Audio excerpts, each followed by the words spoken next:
Peggy 18.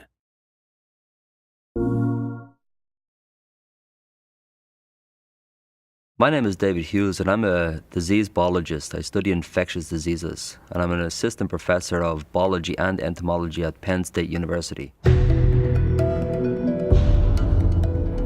So the premise of the game is that we have a disease jumping from one organism to another. If we take a step back and look at all the diseases that we humans have, we find that 60% of those diseases have indeed jumped from animals.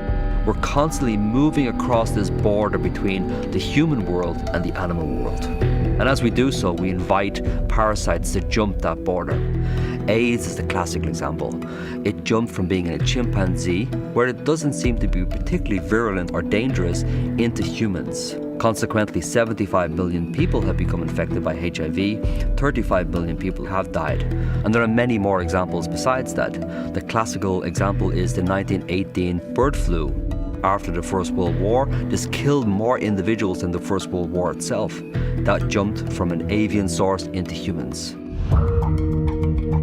Cordyceps fungi are a group of organisms who live exclusively in insect bodies. They're parasites. The most interesting interaction is when they're infecting ants. The fungus induces a suite of chemical changes inside the body of the ant, and this causes the individual to leave the nest. The ants ascend small saplings in the understory vegetation, and they have what really does appear to be a directed behavior. They're moving towards the midpoint of a leaf, and there they're finding the tissue and they're biting deeply into it. Once the ant is dead, it grows a long stalk from the back of the head, and this is the stalk which will produce spores. And by dying above the ant colony, what is essentially happening is that the fungus has invented a sniper's alley of infection, where spores are being hurled down on top of them, and this is how the infection reoccurs in the society. So the essential question is, could this cordyceps fungi be a problem for humans? We're constantly surrounded by fungal spores. There are billions of spores which we inhale every single day. And our immune system has evolved to deal with those, or otherwise we would have a very, very short life indeed. But there can be circumstances where fungal diseases do get into our bodies and infect us. It's not just our increasing population that's a problem, we're also turning up the thermostat on the planet, and this leads to massive problems in and of itself. Another problem, of course, is the airplane. We have this ability to move across the planet over the course of hours.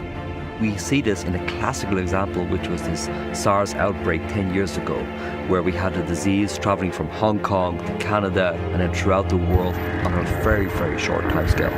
So what we're doing with this world is we're creating a place which, in the immortal phrase, is hot, flat and crowded. And these unholy trinity are working together to lead to ever-increasing diseases. And that's a problem for us. So in the game we see human population being eradicated by a parasitic organism. Could that happen? In our sanitized, urbanized world, we probably think that it's unlikely.